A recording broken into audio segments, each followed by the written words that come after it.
સુરતના બારડોલીમાં સુગર મિલની ચૂંટણી વ્યવસ્થાપક સમિતિ ચૂંટણી માટે મતદાન શરૂ 15 બેઠક પૈકી 14 બેઠક માટે મતદાન થઈ રહ્યું છે। મતદારોમાં ભારે ઉત્સાહ પણ છે। સહકારી મંડળીની બેઠક બિનહરીફ થઈ છે। બારડોલી સુગર મિલના 5340 સભાસદો 2430 જેટલા સભ્યો મતદાન કરશે। જિલ્લામાં 3 સ્થળે મતદાન શરૂ। જિલ્લાના પલસાણા તાલુકાના ગંગાધરા હાઈસ્કૂલ, બારડોલીની કન્યા વિદ્યાલય અને કામરેજના વિહાણ હાઈસ્કૂલ ખાતે મતદાન શરૂ થયું છે। બારડોલી સુગર મિલની વ્યવસ્થાપક સમિતિની ચૂંટણી સહકાર પેનલ અને કિસાન પરિવર્તન પેનલ વચ્ચે સીધો જંગ છે। સહકાર પેનલમાં ગુજરાત સરકારના પૂર્વ કેબિનેટ મંત્રી અને બારડોલીના ધારાસભ્ય ઈશ્વર પરમારે પણ ઉમેદવારી કરી છે। સહકાર પેનલના ઉમેદવાર ઈશ્વર પરમારે પેનલની જીતનો દાવો પણ કર્યો છે, તો બીજી તરફ કિસાન પરિવર્તન પેનલના ઉમેદવારે પણ પેનલની જીતનો દાવો કર્યો। મતદારોમાં ભારે ઉત્સાહ જોવા મળતા ખાસ તો હોસ્પિટલમાંથી ઓક્સિજનના બોટલ સાથે મતદાન મથકે પહોંચી અને મતદાન કર્યું।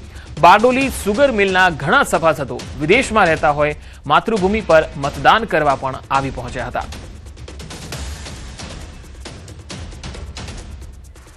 ભાઈ વિદેશથી ખાસ મતદાન કરવા આવ્યા છે। અમારી ફરજના ભાગરૂપે ફરજ સમજીને અમે અમારી સ્વેચ્છાએ મતદાન કરવા માટે અહીં સુધી આવ્યા છે।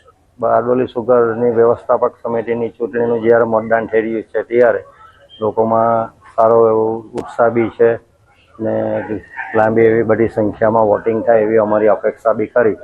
અબાઉટ કદાચ 2350-2400નો અમારો અંદાજ છે કે એટલું વોટિંગ થવું જોઈએ। જીત માટે અમારી પૂરેપૂરી ટીમનો 80% એટલે કે 80% અમારી શક્યતા એવું લાગી રહેલું છે। એશિયાની સૌથી મોટી સુગર મિલ કહેવાતી બારડોલી સુગર, જે બારડોલી સુગર વર્ષે દિવસે કરોડો ને અબજો રૂપિયાનું ટર્નઓવર કરતી સંસ્થા, એના વ્યવસ્થાપક સમિતિની ચૂંટણીનો માહોલ બતાવવાનો પ્રયાસ કર્યો। હાલ જે બારડોલી સુગરની જે 15 બેઠક ઉપર આજે વહેલી સવારે એટલે કે 9 વાગ્યાથી મતદાન શરૂ થવા પામ્યું છે। મતદારોમાં ભારે ઉત્સાહ છે, સભાસદોમાં ભારે ઉત્સાહ છે।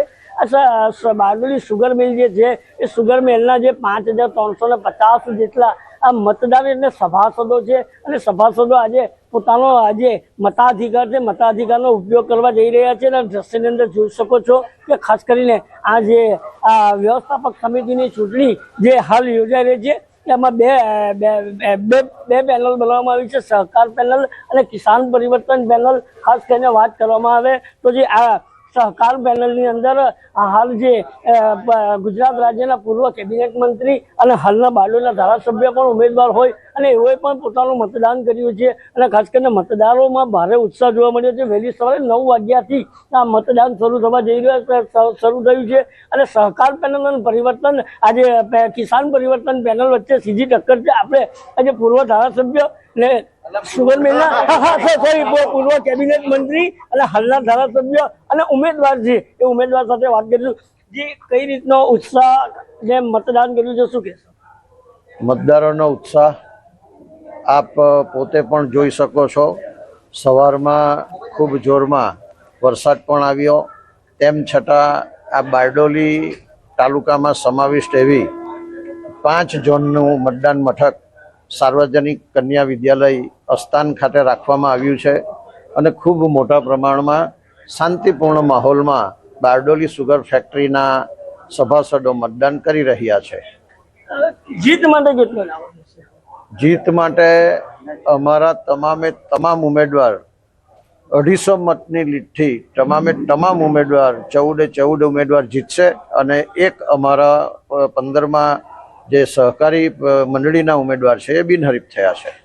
ચોક્કસપણે જે ધારાસભ્યના ઉમેદવારે કહ્યું છે કે આ જે વ્યવસ્થાપક સમિતિની જે ચૂંટણી ચાલી રહી છે એની અંદર જીતનો દાવો પણ કર્યો છે। આપણી સાથે આ જે સહકાર પેનલના કન્વીનર હસમુખભાઈ છે, હસમુખભાઈ સાથે હસમુખભાઈ, જે પ્રમાણે કેટલા મતદારો છે અને કેટલા લોકો મતદાન કરી શકશે અને કેટલા વિદેશથી નાગરિકો આવ્યા છે, શું કહેશો? ખેડૂત સહકારી કાઉન્ટર મંડળી બાબીની ચૂંટણીમાં સહકાર પેનલમાં હું 151 ગામ ફર્યો છું। તેમાં સભાસદોનો ઉત્સાહ ને 2450 મતદારો મને કોન્ટેક્ટ કર્યો છે ને દરેક ગામમાં જે કાંઈ અમને સવાલો પૂછ્યા એનો સંતોષકારક અમે જવાબ આપ્યો। જ્યાં સુધી સભાસદોને સંતોષ ન થાય ત્યાં સુધી અમે જગ્યા છોડી નથી ને અમને સભાસદોએ વિશ્વાસ આપ્યો કોઈપણ સંજોગોમાં સહકાર પેનલના તમામ ઉમેદવારોને મત આપીશું। ચોક્કસપણે જે કન્વીનર છે કન્વીનર પણ જણાવી રહ્યા છે કે ચોક્કસપણે જે 2450 જેટલા મતદારો છે મતદાનનો ઉપયોગ કરી અને આ જે સીધી પેનલ જે અત્યારે હાલ છે સહકાર પેનલ અને કિસાન પરિવર્તન પેનલ વચ્ચે સીધો જંગ છે. આવનાર 18 તારીખે જ્યારે આ મતદાન આજે થયું છે તેની મતગણતરી થશે ત્યારે ચોક્કસપણે કહી શકાય છે કે કોણ જીતશે અને કોણ હારશે એ 18 તારીખે નક્કી થશે. કેતન પટેલ, ન્યૂઝ 18 ગુજરાતી, બારડોલી. સપ્ટેમ્બરથી ફરી તોફાની રાઉન્ડ શરૂ થશે. 28 ઓગસ્ટથી ધોધમાર વરસાદની આગાહી છે. ભારે વરસાદની ત્રણ આગાહીની ખાસ સંભાવના જે છે આગાહીકારોએ વ્યક્ત કરી છે, જેમાં અનેક ભાગોમાં ભારે વરસાદની સંભાવના રહેશે. વરસાદના નવા રાઉન્ડ લઈને માઢકની આગાહી છે, તો વિવિધ હવામાન પ્રણાલી જ્યોતિષના આધારે પણ આગાહી કરાઈ છે. ઓગસ્ટના છેલ્લા સપ્તાહથી ફરી વરસાદી ગતિવિધિ સંભવ છે. સપ્ટેમ્બરના પહેલા સપ્તાહમાં પણ રહી શકે વરસાદ. 25 ઓગસ્ટથી રાજ્યમાં સારા વરસાદની આગાહી. 28 ઓગસ્ટથી 2 સપ્ટેમ્બર ભારેથી અતિભારે વરસાદ સંભવ છે. હવામાન નિષ્ણાત અંબાલાલ પટેલે મોટી આગાહી કરી છે.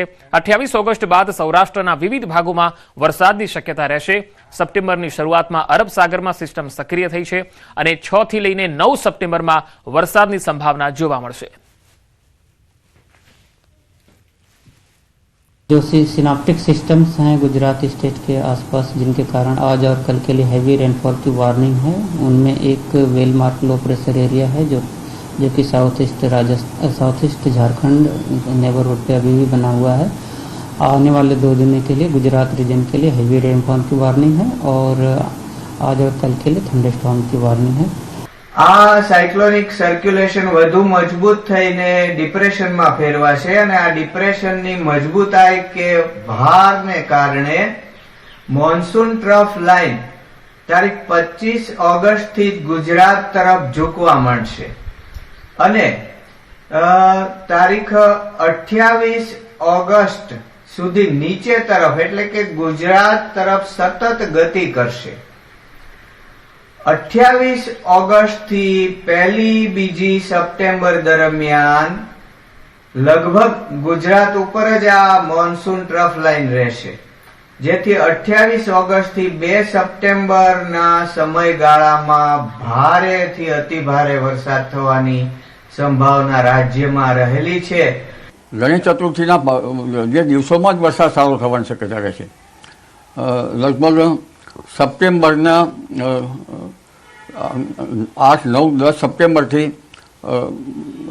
13, 14, 15 સપ્ટેમ્બર વચ્ચે વરસાદ થવાની શક્યતા રહેશે. એટલે શ્રાવણ વધથી ભાદરવા સુદમાં ઋષિ પંચમી સુધી વરસાદ થવાની શક્યતા રહેશે. પણ આ વખતે ગરમી પડશે. અંબાજીના ડુંગરાળ વિસ્તારમાં પણ વરસાદ થવાની શક્યતા રહેશે અને અનંત ચતુર્થદશી ગણેશ વિસર્જન ટાણી પણ વરસાદ થવાની શક્યતા રહેશે. ભાદરવી પૂનમના પહેલા આસપાસ પણ વરસાદી ઝાપટા પડવાની શક્યતા રહેશે. તો મોડાસાના ગ્રામ્ય વિસ્તારોમાં વહેલી સવારથી જ વરસાદ. મોટી ઇસરોલ, ઉમેદપુર, જીવણપુર વિસ્તારોમાં વરસાદ થતા ખેડૂતોમાં ખુશીનો માહોલ જોવા મળ્યો. મગફળી, કપાસ, સોયાબીન સહિતના પાકોને પણ લાભ થશે. તો અરવલ્લી, મોડાસાના અનેક વિસ્તારોમાં વરસાદ. મોટી ઇસરોલ, ઉમેદપુર, જીવણપુર જેવા ગ્રામીણ વિસ્તારોમાં પણ ધોધમાર વરસાદ. સવારથી જ વરસાદી માહોલ જામ્યો છે. વાત રાજકોટની. રાજકોટના ઉપલેટા પંથકમાં પણ વરસાદના અહેવાલ આવી રહ્યા છે. લાંબા વિરામ બાદ ઉપલેટા વિસ્તારમાં વરસાદ શરૂ થયો. સવારથી જ શહેરના અનેક વિસ્તારોમાં વરસાદી માહોલ જામ્યો છે. શહેરના રસ્તાઓ પણ વરસાદી પાણીમાં ભીંજાયા છે. લાંબા વિરામ બાદ ઉપલેટામાં ઝરમર વરસાદ શરૂ થતા ખેડૂતોને સારા વરસાદની આશા જાગી છે. ઉપલેટામાં ઝરમર વરસાદ શરૂ થતા વાતાવરણમાં ઠંડક ફેલાઈ ગઈ છે.